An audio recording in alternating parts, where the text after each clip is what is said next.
Hello, good morning. This is Gabriella H to continue the series of my selected infectious disease, Plasmodium species, commonly known as malaria.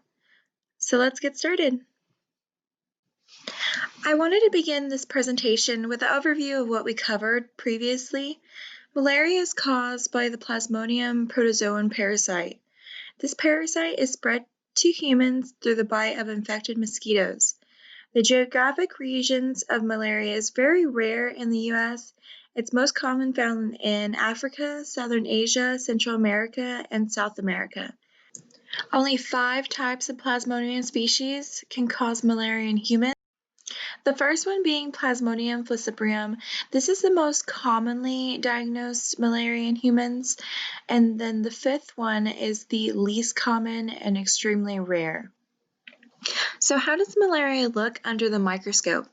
The picture given on the left shows healthy red blood cells surrounding the infected red blood cells that are being attacked by the malaria parasite. After a person is bitten by a mosquito carrying malaria, there may not be any symptoms for 1 week to 1 month. During this phase, the malaria parasite multiplies within the person's liver before invading any red blood cells in the bloodstream. Inside a person's red blood cells, these multiply and spread infection. Parasites invade red blood cells in an attempt to invade the immune system and remodel themselves for their own use. When a red blood cell is infected with malaria parasites, it is commonly known to burst. In this particular presentation, I'd like to cover the clinical side of malaria. In the previous presentation, we didn't get to cover this as well as the diagnosis of malaria. It is a pretty interesting topic, so this is what we'll be covering mostly today. Diagnosis of malaria involves identification of malaria parasite or its antigens or products in the blood of the patient. Although this may seem simple, the efficiency of the diagnosis is subject to many factors.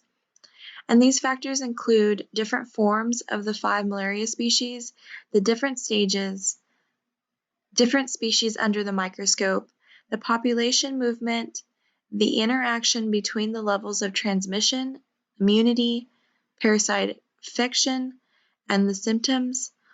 Also, the problems of recurrent malaria, drug resistance, and the parasite hiding in deeper tissues. Also, the use of presumptive treatment on the basis of clinical diagnosis can all have a bearing on the identification and the interpretation of the malaria parasite on a diagnostic test. The diagnosis of malaria is confirmed by blood tests and can be divided into 2 main groups. The first group being non-microscopic tests, and the second group being microscopic tests. The microscopic tests involve staining and direct visualization of the parasite under the microscope. For more than 100 years, the direct microscopic visualization of the parasite on the thick or thin blood smears have been accepted method for the diagnosis of malaria in most clinical settings, from the clinical laboratory to the field studies.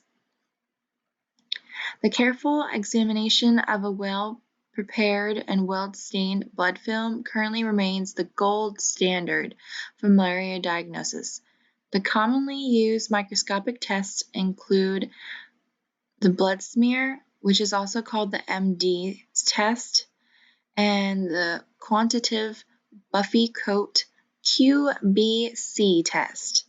The simplest and surest test is the time-honored MD smear study for the malarial parasitic tests. None of the newer tests have suppressed the gold standard MD test. So what are other malaria testing? There is quite a few different ones on the market, and like I was saying in the previous slide, the stained blood films, which are considered the MD tests, which can either be the thick blood film or the thin blood film. This is the gold standard. This is the one commonly used and the one recommended, but there's many different malaria testing. This is because malaria presents a diagnostic challenge to laboratories in most countries. The reason being epidemic malaria, population movements, and travelers all contribute to presenting the laboratory with diagnostic problems for which it may have little experience or little expertise available. Another factor to consider is the drug resistance and the genetic variation has altered many accepted appearances of the malaria species. New technology has given us opportunity to review available procedures, and currently the WHO, World Health Organization, has opened a dialogue with scientists, clinics, and manufacturers on a realistic possibilities to develop accurate, sensitive, and cost-efficient rapid diagnosis tests for malaria. This test should be capable of detecting 100 parasites UL from all species within a semi-quantitative measurement for monitoring successful drug treatment. New technology has been compared with the accepted gold standard, which is the MD test, that makes comparisons of some sensitivity and strain particular between different methods. The majority of malaria is found in countries where cost efficiency is the most important factor, and the ease of performance and the training is a major consideration.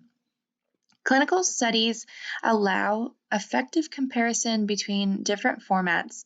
The reality of a new non-microscopic diagnosis of malaria should be considered. We're going to currently go over the most commonly used tests and the disadvantages of them. With the thick blood film and the thin blood film, the accepted laboratory practice for the diagnosis of malaria, the blood film technique has actually undergone very little improvement since its development in the early 1900s.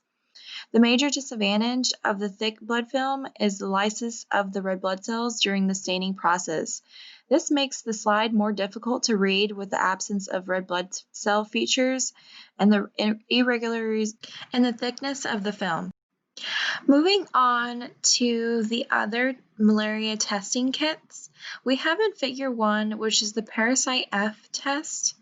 Since HPR2 is expressed only by Plasmodium falciparum, these tests will give negative results with samples containing only Plasmodium vivax, Plasmodium ovale, or Plasmodium malariae. In many cases of non-falciparum malaria, many will be misdiagnosed as a malaria negative. So this is kind of disadvantage of the Figure 1 testing. Figure 2 is the RDT test. This particular test relies on the migration of liquid across the surface of a nitrocellulose membrane. This provides inconsistency. Figure 3 shows the optimal test. This particular test can actually be taken at home.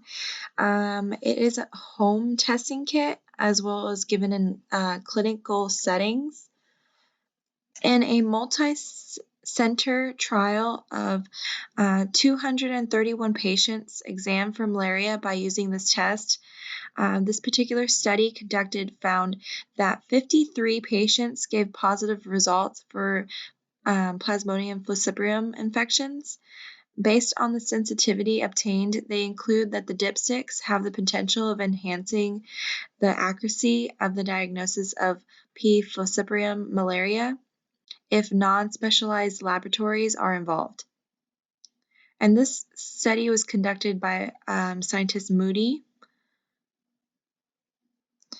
He was also investigating the possibility of replacing microscopic exams of routine blood films for malaria parasites with optimal In a study with a patient with worldwide travel history, obtained much lower sensitivity for non-Plasmodium falciparum malaria other than Plasmodium vivax.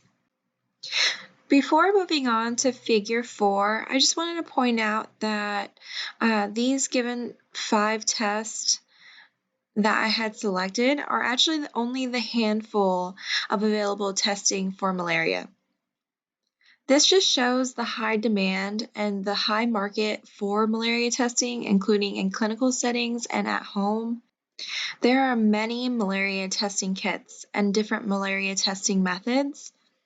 And figure 4, the fluorescence method, this particular method is used by fluorescent staining.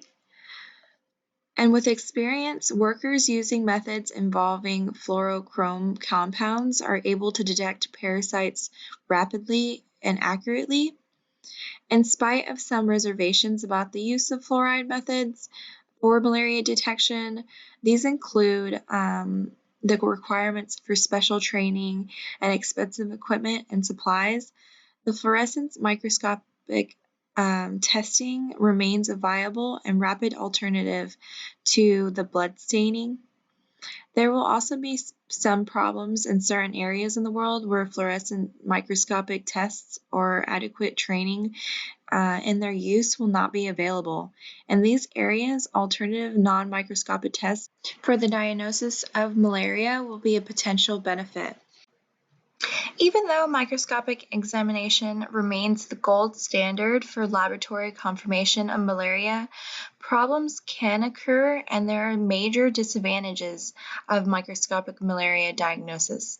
This includes, but not limited to, the drug resistance and genetic variation of many appearances of malaria, and sometimes no parasites can be found in the MD test, which includes the blood smears from patients with malaria, even in severe infections.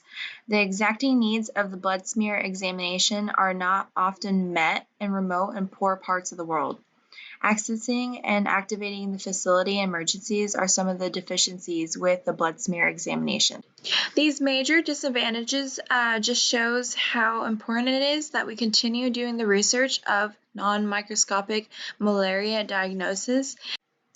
I wanted to pull up this picture and chart that just shows the differentiation of malaria parasites and why the microscopic examination and diagnosis could be difficult because of the wide variety of appearances that malaria parasites can have. You can see the visual representation of this on the left-hand side, and on the chart on the right you can see how different the different species of Plasmodium are, including like the red blood cell size. Today we will be covering the detection and species determination of malaria parasites by PCR. This particular research was done and the study conducted microscopic diagnosis, sample collection and dipstick antigen capture analysis, PCR amplification, primers, detection of PCR products. The rapid procedure for the diagnosis of malaria infections directly from dried blood spots by PCR amplification was evaluated with samples from 52 patients. Plasmodium infections were identified with the genus particular primer set and species in differentiation between Plasmodium falciparum and Plasmodium vivax was analyzed by multiplex PCR. The PCR test with any of these 3 primer sets was able to detect as few as 4 parasites per microliter by gel electrophoresis. The diagnosis obtained by PCR was compared closely with those obtained by the MD test, which is the gold standard blood smear. In 2 samples particularly, they were observed to have a mix of Plasmodium falciparum and Plasmodium vivax infections. These were initially missed by the microscopic analysis, which was the blood smear or the MD test, but was actually detected in the PCR. In comparison with the table to the left-hand side, Table 1, antigen capture analysis for P. falciparum, the PCR analysis were able to detect 3 infections that were missed by the parasite F test, and the PCR test was negative for 9 parasite F positive samples. So the ICT malaria PF positive samples received more positives than the PCR. It was proven that this was confirmed to be a false positive result. The purpose of the study was to propose that the PCR is a sensitive and easy method that can serve as a useful addition to microscopic diagnostic tests and for the clinical monitoring of treatment of malaria, utilizing PCR. As we said in the beginning of the presentation, that microscopic diagnostic tests have historically been the mainstay of the diagnosis of malaria. A clinical diagnosis of malaria currently depends on the visualization of the parasite by light microscopic test or the MD test blood staining.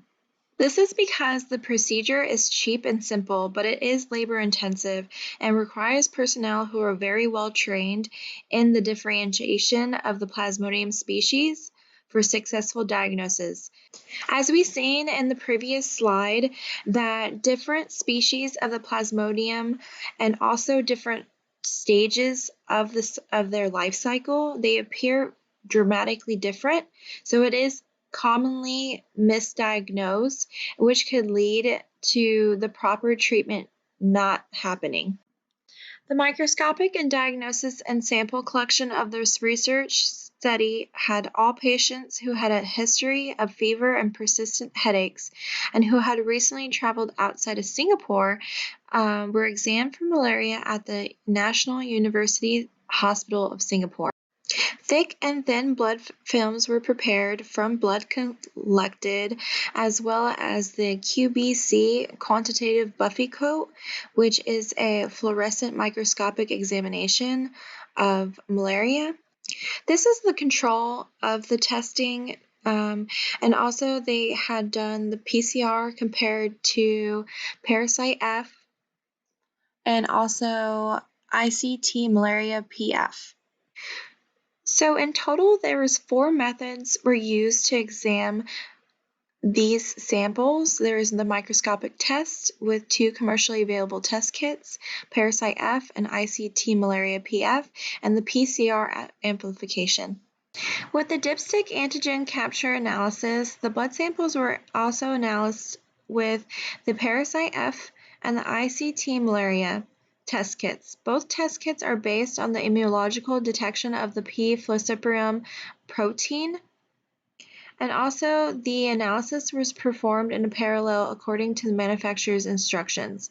The dipsticks were independently examined, and the results of each were recorded as a positive or negative on the basis of the observation. Detection of PCR was performed as a 2-step procedure.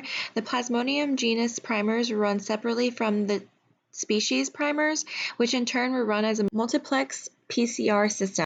3 primers were developed and used in this study. Those 3 primers were used together in the single. And as I mentioned before, the results of the scientific research study had been shown in Table 1. It's a comparison of the PCR analysis with the microscopic test versus the Parasite F and the ICT Malaria PF. The PCR test detected the Plasmodium infection in patients, but it also was able to tell you what strand it was. In Figure 1 to the right-hand side, you can see that it was PCR analysis done. This was the PCR run through with the primers and the random samples of patients' blood.